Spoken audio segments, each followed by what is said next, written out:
आज 26 जनवरी सन 2022 को सारा देश गणतंत्र दिवस की 72वीं वर्षगांठ और 73वां गणतंत्र दिवस मनाने जा रहा है।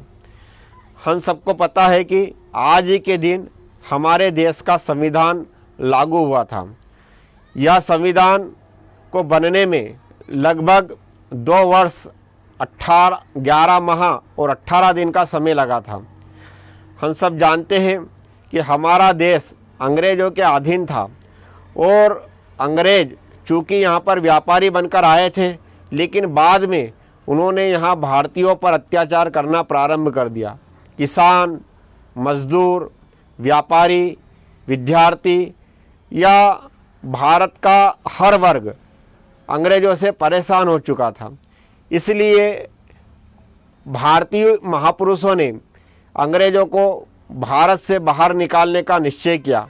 इसके लिए हमारे देश में सन 1857 की पहली क्रांति हुई, जिसका नेतृत्व रानी लक्ष्मीबाई, नाना साहब, तात्या टोपे, कुंवर साहब आदि नेताओं ने किया।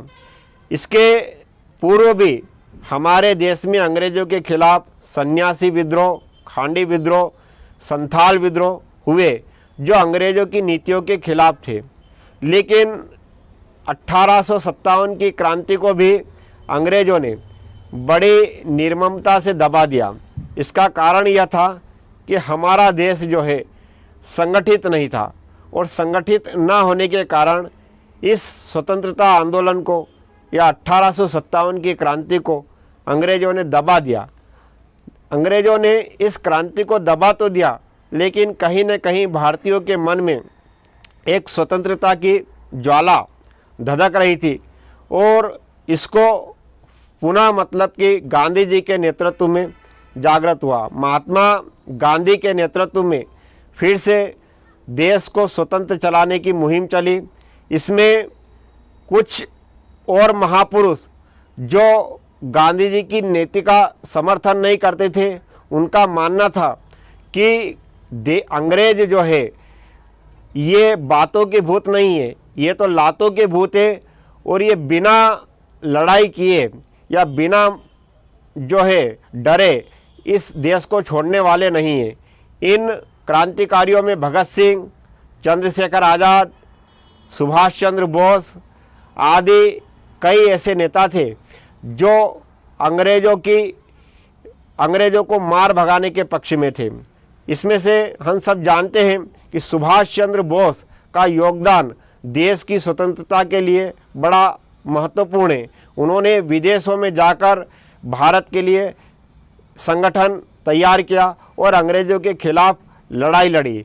महात्मा गांधी और अनेक ऐसे महापुरुष जिनका नाम आज इतिहासों में हम शायद नहीं पढ़ते हैं, उन कई महापुरुषों ने जिनका नाम भी हम नहीं जानते हैं, उन्होंने अंग्रेज़ों के खिलाफ लड़ाइयाँ लड़ी। जन जन, चाहे महिला हो, चाहे पुरुष हो, चाहे बच्चे हो, सभी ने अंग्रेज़ों के खिलाफ जोरदार माहौल तैयार किया और अंग्रेज़ों को मजबूर होकर इस देश को छोड़ना पड़ा। जब देश स्वतंत्र हुआ तो देश के नायकों को यह चिंता सताने लगी कि हमारा भावी भारत कैसा होना चाहिए। इसके लिए उन्होंने नीतियाँ बनाई। देश को स्वतंत्र कराने के पश्चात देश किस प्रकार से सक्षम बने आर्थिक रूप से और सभी क्षेत्रों में, मतलब वह किस प्रकार से मजबूत बने। भारत के महापुरुष चाहते थे कि हमारा देश भय, भूख और भ्रष्टाचार से मुक्त हो और उनका स्वप्न कुछ हद तक पूरा भी हुआ। लेकिन हम सब जानते हैं कि देश के गणतंत्र लागू हो जाने के बाद, देश के स्वतंत्र हो जाने के बाद देश में कई विपत्तियां भी आई। पाकिस्तान से युद्ध हुआ, चीन से युद्ध हुआ, 1999 में कारगिल से युद्ध हुआ, कारगिल में युद्ध हुआ पाकिस्तान के खिलाफ। लेकिन इन सब विषम परिस्थितियों के बावजूद भी भारत एक मजबूत देश के रूप में विश्व के सामने खड़ा है और विश्व गुरु बनने की दौड़ में है। लेकिन हमारे देश का जो लोकतंत्र है कहीं न कहीं वह भ्रष्ट हो चुका है।